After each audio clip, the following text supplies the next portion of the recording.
بسم اللہ الرحمن الرحیم۔ اللہ تبارک و تعالیٰ کے نام سے شروع جو بڑا مہربان اور نہایت رحم کرنے والا ہے۔ فاروق ہسٹوریکل وائس میں تمام دوستوں کو خلوص برا سلام۔ میں ہوں فاروق احمد اور آپ دیکھ رہے ہیں فاروق ہسٹوریکل وائس چینل۔ آج کی ہماری اس ویڈیو کا موضوع ہے عمر بن خطاب رضی اللہ تعالیٰ عنہ۔ عمر بن خطاب تاریخ اسلام کی اہم ترین شخصیات میں سے ایک ہیں۔ آپ ایک باعظمت، انصاف پسند اور عادل حکمران مشہور ہیں۔ عمر بن خطاب عشرہ مبشرہ میں سے ہیں۔ آپ رضی اللہ تعالیٰ عنہ نے خلیفہ اول حضرت ابوبکر صدیق رضی اللہ تعالیٰ عنہ کی وفات کے بعد 23 اگست سن 634 عیسوی بمطابق 22 جمادی الثانی سن 13 ہجری کو مسند خلافت سنبھالی۔ ان کا دور خلافت اسلامی فتوحات کا سنہری دور تھا۔ ان کے دور میں شام، مصر، عراق اور ایران کے کئی علاقے فتح ہوئے۔ انہوں نے اپنے عہد خلافت میں اسلامی حکومت کی حدود کو وسیع کیا۔ ان کے دور میں اسلامی مملکت 28 لاکھ مربع میل کے رقبے پر پھیل گئی۔ حضرت عمر فاروق رضی اللہ تعالیٰ عنہ نے ایسا نظام ترتیب دیا جو آج تک پوری دنیا میں کسی نہ کسی شکل میں رائج ہے۔ آپ راتوں کو جاگ کر گلیوں میں گشت کیا کرتے تھے تاکہ لوگوں کی تکلیف کا سراغ لگایا جائے اور انہیں دور کیا جائے۔ خلافت کے 11ویں سال ایک بدبخت پارسی غلام نے آپ رضی اللہ تعالیٰ عنہ کو شہید کر دیا۔ حضرت عبداللہ بن عمر رضی اللہ تعالیٰ عنہ سے روایت ہے کہ آپ صلی اللہ علیہ وسلم نے دعا فرمائی، اے اللہ تو ابو جہل یا عمر بن خطاب دونوں میں سے اپنے ایک پسندیدہ بندے کے ذریعے اسلام کو غلبہ اور عزت عطا فرما۔ راوی کہتے ہیں ان دونوں میں سے اللہ کو محبوب حضرت عمر رضی اللہ تعالیٰ عنہ تھے۔ ان کے بارے میں آپ صلی اللہ علیہ وسلم کی دعا قبول ہوئی اور آپ مشرف با اسلام ہوئے۔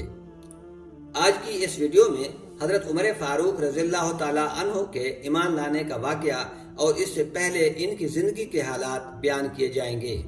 عمر بن خطاب رضی اللہ تعالیٰ عنہ ہجرت نبوی صلی اللہ علیہ وسلم سے 40 برس پہلے پیدا ہوئے۔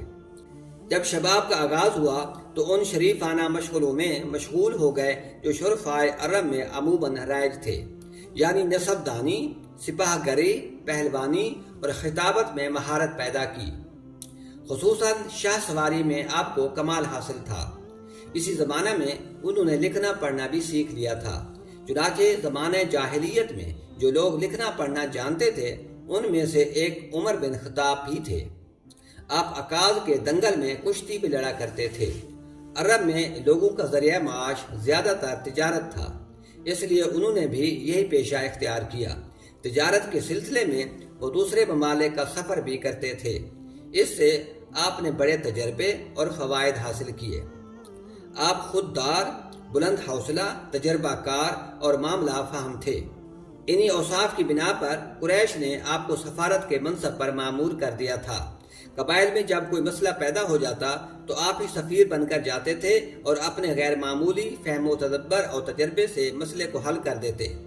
عمر بن خطاب کا 27واں سال تھا کہ ریگستان عرب میں آفتاب رسالت طلوع ہوا، یعنی رسول اللہ صلی اللہ علیہ وسلم مبعوث ہوئے اور مکہ کی گھاٹیوں سے توحید کی صدا بلند ہوئی۔ عمر بن خطاب رضی اللہ تعالیٰ عنہ کے لیے یہ آواز نامانوس تھی، اس لیے سخت برہم ہوئے، یہاں تک کہ جس کے بارے میں معلوم ہوتا کہ وہ مسلمان ہو گیا ہے اس کے دشمن بن جاتے۔ ان کے خاندان کی ایک لبینہ نامی کنیز مسلمان ہو گئی تھی۔ اس کو اتنا مارتے کہ مارتے مارتے تھک جاتے، لیکن اسلام کا ایسا نشہ تھا جس کو چڑھ جاتا اترتا نہ تھا۔ ان تمام سختیوں کے باوجود وہ ایک شخص کو بھی دائرہ اسلام سے باہر نہ لا سکے۔ آخر مجبور ہو کر فیصلہ کیا کہ نعوذ باللہ خود بانی اسلام کا قصہ پاک کر دیں۔ تلوار کمر سے لگا کر سیدھے رسول اللہ صلی اللہ علیہ وسلم کی طرف چلے۔ راستہ میں اتفاقاً نعیم بن عبداللہ مل گئے۔ ان کے تیور دے کر پوچھا، خیر تو ہے، کہاں جا رہے ہو؟ بولے کہ محمد صلی اللہ علیہ وسلم کا فیصلہ کرنے جا رہا ہوں۔ انہوں نے کہا، پہلے اپنے گھر کی خبر لو، خود تمہاری بہن اور بہنوئی اسلام لا چکے ہیں۔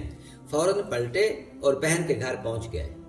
وہ قرآن پاک پڑھ رہی تھی، آہٹ پا کر چپ ہو گئی اور قرآن کے اجزاء چھپا لیے، لیکن آواز عمر رضی اللہ تعالیٰ عنہ کے کانوں میں پہنچ چکی تھی۔ بہن سے پوچھا کہ یہ کیا آواز تھی؟ بہن نے کہا کہ کچھ نہیں۔ بولے کہ نہیں، میں سن چکا ہوں کہ تم دونوں مرتد ہو چکے ہو۔ یہ کہہ کر بہنوئی سے دست و گریباں ہو گئے، اور جب ان کی بہن بچانے کو آئیں تو ان کی بھی خبر لی، یہاں تک کہ ان کا بدن لہولہان ہو گیا۔ اسی حالت میں ان کی زبان سے نکلا کہ عمر جو بن آئے کرو، لیکن اسلام اب دل سے نہیں نکل سکتا۔ ان الفاظ نے عمر رضی اللہ تعالیٰ عنہ کے دل پر خاص اثر کیا۔ بہن کی طرف محبت کی نگاہ سے دیکھا، ان کے بدن سے خون جاری تھا۔ یہ دیکھ کر اور بھی رکت ہوئی۔ فرمایا، تم لوگ جو پڑھ رہے تھے مجھے بھی سناؤ۔ فاطمہ رضی اللہ تعالیٰ عنہا نے قرآن کے اجزاء لا کر سامنے رکھ دیے، اٹھا کر پڑھا۔ ایک روایت میں ہے کہ سورۃ طٰہٰ کی آیات تھیں۔ ایک ایک لفظ پر ان کا دل مرعوب ہوتا جاتا تھا۔ پھر کلمہ شہادت کا اقرار کیا۔ یہ وہ زمانہ تھا کہ رسول اللہ صلی اللہ علیہ وسلم ارقم کے مکان میں جو کوہ صفا میں واقع تھا پناہ گزین تھے۔ حضرت عمر رضی اللہ تعالیٰ عنہ نے آستانہ مبارک پر پہنچ کر دستک دی۔ چونکہ تلوار کمر سے لگا کر گئے تھے اور اسی تازہ واقعہ کی کسی کو اطلاع بھی نہ تھی، اس لیے صحابہ کو تردد ہوا، لیکن امیر حمزہ رضی اللہ تعالیٰ عنہ نے کہا کہ آنے دو، مخلصانہ آیا ہے تو بہتر، ورنہ اسی کی تلوار سے اس کا سر قلم کر دیا جائے گا۔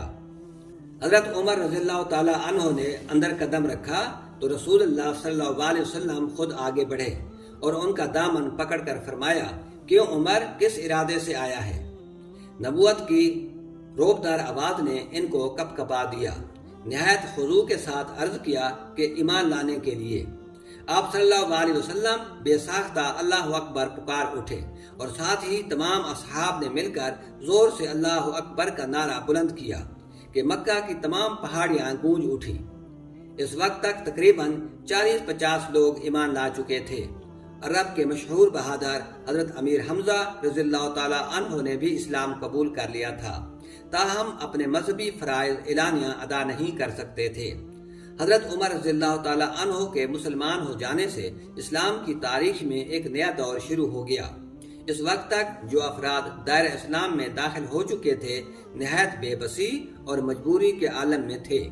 ان کے لیے اعلانیہ فرائض مذہبی ادا کرنا تو درکنار، اپنے آپ کو مسلمان ظاہر کرنا بھی خطرے سے خالی نہ تھا، اور کعبہ میں نماز پڑھنا تو بالکل ناممکن تھا۔ عمر کے ایمان لانے سے اچانک حالات بدل گئے۔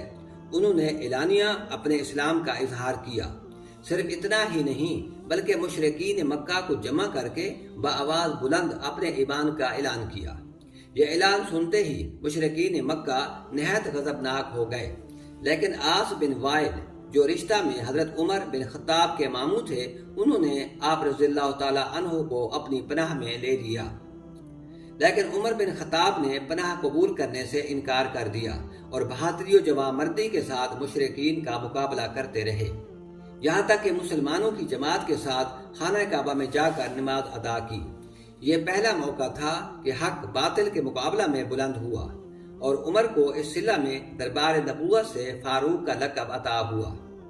ابن ہشام نے اس واقعہ کو عبداللہ بن مسعود رضی اللہ تعالیٰ عنہ کی زبانی ان الفاظ میں روایت کیا، جب حضرت عمر رضی اللہ تعالیٰ عنہ اسلام لائے تو قریش کے ساتھ لڑے، یہاں تک کہ کعبہ میں نماز پڑھی اور ان کے ساتھ ہم نے بھی پڑھی۔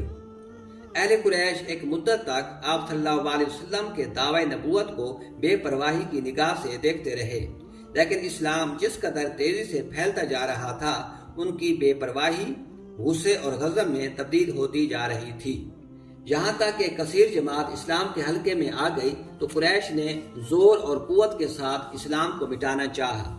حضرت ابو طالب کی زندگی تک تو کچھ نہ کر سکے، لیکن ان کے انتقال کے بعد کفار ہر طرف سے اٹھ کھڑے ہوئے اور مسلمانوں کو بے انتہا ستانا شروع کر دیا۔ اگر اسلام کی سچائی اور محبت کا اثر نہ ہوتا تو ایک شخص بھی اسلام پر ثابت قدم نہیں رہ سکتا تھا۔ یہ حالات تقریباً 6 برس تک جاری رہے، اور یہ زمانہ اتنی سختیوں میں گزرا کہ اس کی تفصیل ایک نہایت درد انگیز داستان ہے۔ اسی دوران مدینہ منورہ کے ایک معزز گروہ نے اسلام قبول کر لیا تھا۔ اس لیے آپ صلی اللہ علیہ وسلم نے حکم دیا کہ جن لوگوں کو کفار کے ظلم و ستم سے نجات نہیں مل رہی وہ مدینہ کی طرف ہجرت کر جائیں۔ سب سے پہلے ابو سلمہ عبداللہ بن اشل رضی اللہ تعالی عنہ، پھر حضرت بلال رضی اللہ تعالی عنہ اور پھر عمار بن یاسر رضی اللہ تعالی عنہ نے ہجرت کی۔ ان کے بعد حضرت عمر رضی اللہ تعالی عنہ نے مدینے کا سفر اختیار کیا۔ حضرت عمر فاروق رضی اللہ تعالی عنہ کی شان نرالی تھی۔ وہ اعلانیہ 20 مسلمانوں کو ساتھ لے کر نکلے۔ ان میں ان کے بھائی زید، بہنوئی سعید اور داماد خنیس بھی شامل تھے۔ چلنے سے پہلے انہوں نے کمر میں تلوار باندھی، کندھے پر کمان رکھی اور گلے میں تیروں کا ترکش لٹکایا، ہاتھ میں نیزہ پکڑا اور کافروں کے سامنے سے گزر کر کعبہ پہنچے۔ نہایت اطمینان سے طواف کیا، نماز پڑھی۔ اس وقت وہاں بہت سے کافر جمع تھے۔ حضرت عمر رضی اللہ تعالی عنہ نے ان سے مخاطب ہو کر بلند آواز میں فرمایا، میں آج مکہ سے جا رہا ہوں، میرے ساتھ میرے بھائی، بہنوئی، داماد اور بہت سے دوسرے مسلمان ہیں۔ جس کو مقابلہ کرنا ہو اور اپنے بیٹے کو یتیم اور اپنی بیوی کو بیوہ بنانا ہو وہ مکہ سے باہر نکل کر مقابلہ کرے۔ لیکن کسی کو جرأت نہ ہوئی کہ ان کو روک سکے۔ وہ خیر و عافیت کے ساتھ اپنے ساتھیوں سمیت کعبہ پہنچ گئے، جو یثرب سے 2 میل کے فاصلے پر ایک چھوٹا سا گاؤں تھا، جس میں انصار کے قبیلہ اوس کی ایک شاخ عمرو بن عوف کے لوگ آباد تھے۔ اس قبیلے کے ایک مسلمان حضرت ابو لبابہ رضی اللہ تعالی عنہ نے ان کو اپنا مہمان بنایا۔ تھوڑے ہی عرصہ کے بعد آپ صلی اللہ علیہ وسلم اور حضرت ابوبکر صدیق رضی اللہ تعالی عنہ مکہ سے ہجرت فرما کر کعبہ پہنچ گئے۔ ناظرین کرام، حضرت عمر فاروق رضی اللہ تعالی عنہ کے بقیہ حالات زندگی انشاءاللہ نیکسٹ ویڈیو میں بیان کیے جائیں گے۔ آپ سے گزارش ہے کہ ہمارے اس چینل کو سبسکرائب کریں، لائک کریں اور شیئر کریں۔